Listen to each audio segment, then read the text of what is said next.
All right, as I said, these are sayings by the previous Lubavitcher Rebbe. The previous Lubavitcher Rebbe was the sixth Lubavitcher Rebbe. Sixth Lubavitcher Rebbe. The first Rebbe it wasn't Lubavitcher. Lubavitcher only started with the second Rebbe. So the Rebbe of Chabad. Chabad and Lubavitcher is the same thing. But Chabad means using your mind to arouse your heart to feel the creator of the universe and the holiness of the creator. That's, get excited about God. That's supposed to be the idea of Chabad. The first Rebbe of Chabad wrote this book called the Tanya, which is, his name was Rabbi Shneur Zalman. He wrote the book, the Tanya. Usually we learn that every morning, except for Fridays. Okay, before, here, this is sayings of the previous Lubavitcher Rebbe, Rabbi Yosef Yitzchak Schneerson, that he, one second. Before embarking on a journey from where you live, you should arrange a Hasidic Farbringen.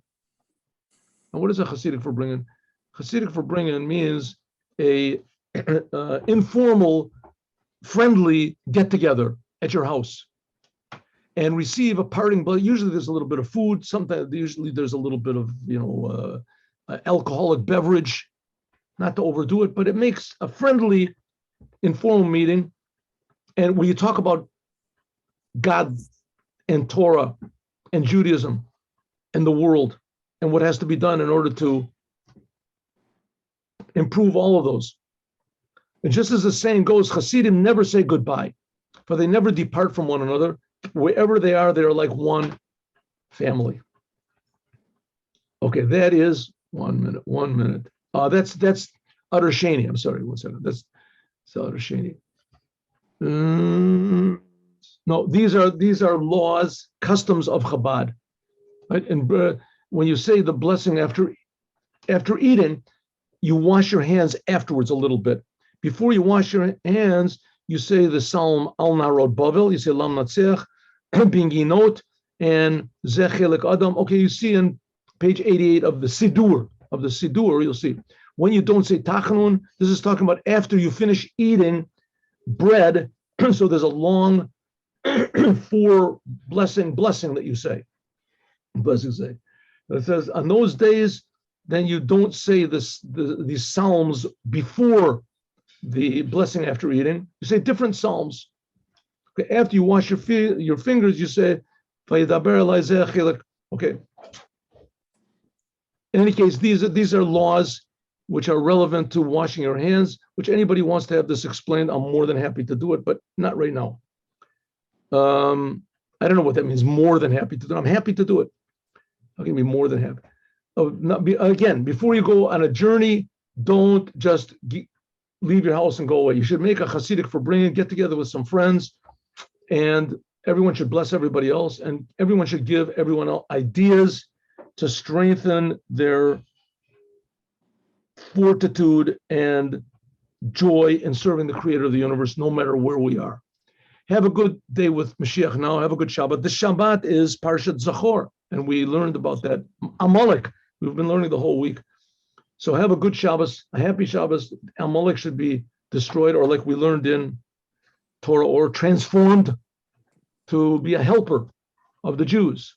Hard to believe, but that's our goal. See you all, God willing, on Sunday. HaYom for tomorrow?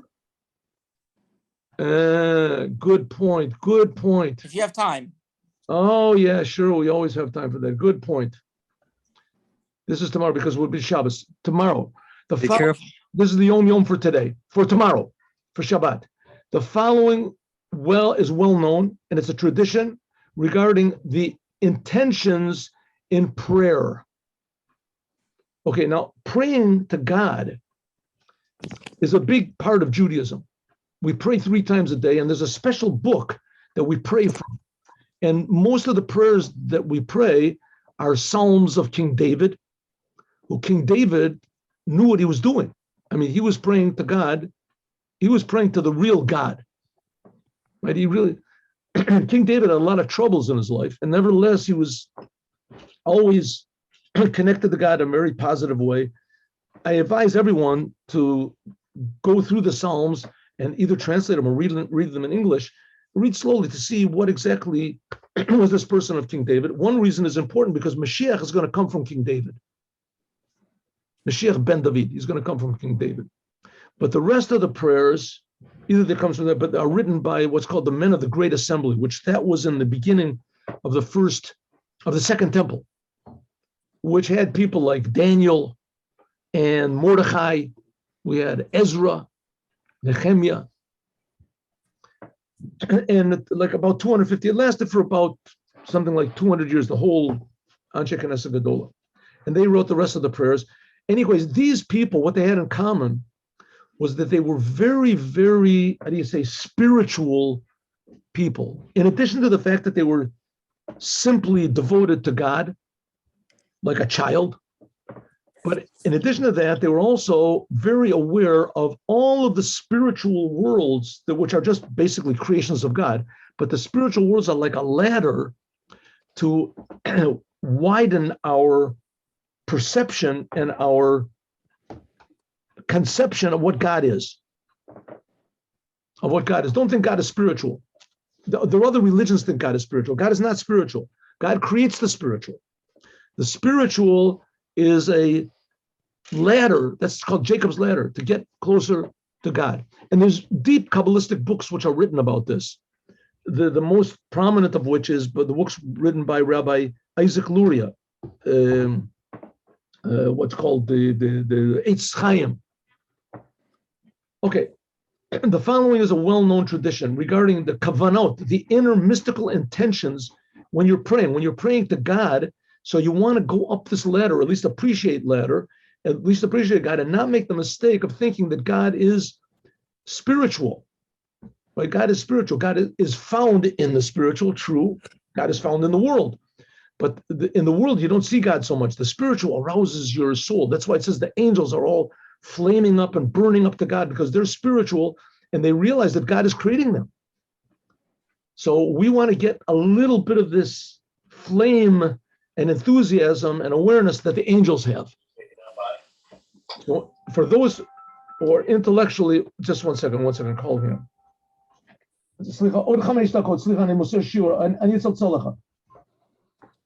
The following is well known.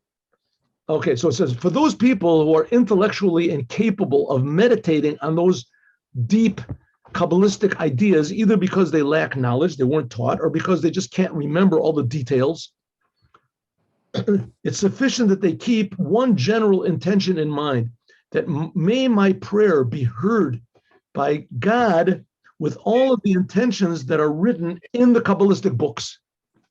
In other words, all the Kabbalistic books, they talk about things that really are there. So they're there, right? They're there. Okay, I don't understand it, but it's not my fault. What can I do? That's what I did. But nevertheless, it's there.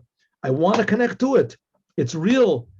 May God please accept my prayers as though all those things were intended. Because the fact of the matter is, if you pray to God like a child, that's more valuable than anything. But if you have, what the problem with that is that it sort of negates your mind and negates your emotions. It just sort of negates all of your, your personality. So true, you're attaching your essence to God's essence. That's a wonderful thing. But there's a lot of stuff that's between your essence and your personality in the world, right? So we have to serve God with everything that we have. Everything we have is created by God. We at least we have a little kind of decency, right? We should give God credit for everything He's creating, and He's creating our intellect. He's creating our heart. We have the ability, at least the potential, to love God with all of our heart and with all of our soul and with all of our might. These are different levels of love and appreciation and enthusiasm for God. And if you don't have it, so you say, listen, God, I would like to have it, but I don't. So treat it as though I have all these intentions of you, and etc. And that's sufficient. If you can't do any better, that's good. That's okay. Next. Understanding every law, Torah law, also on the spiritual plane, in its root and its ultimate source, namely in the Sfirot, in the upper worlds. It's the same thing with prayer. It's the same thing with the laws of the Torah. They come from God. And God, on one hand, is infinitely simple. He just wants us to put on tefillin and give charity. But on the other hand, is infinitely complicated. And we have a commandment to try to understand as much as possible. So we should try to understand the laws that we do, the commandments that we do, as much as possible in the teachings of Chassidut explain.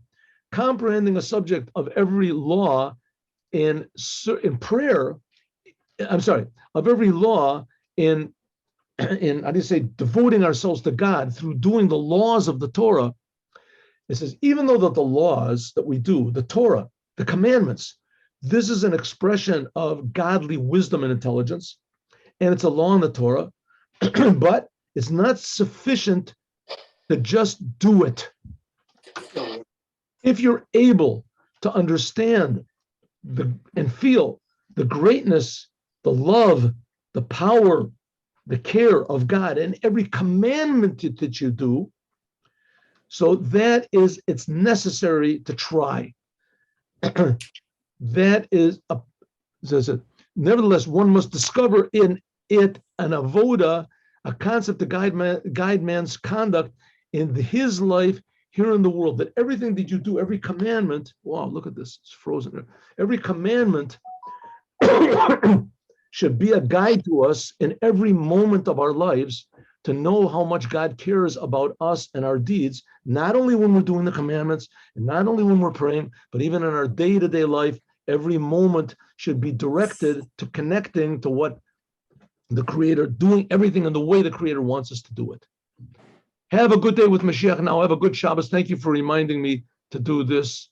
Also, Yom Yom for tomorrow. See you on Sunday, 8:15, God willing. Looking forward.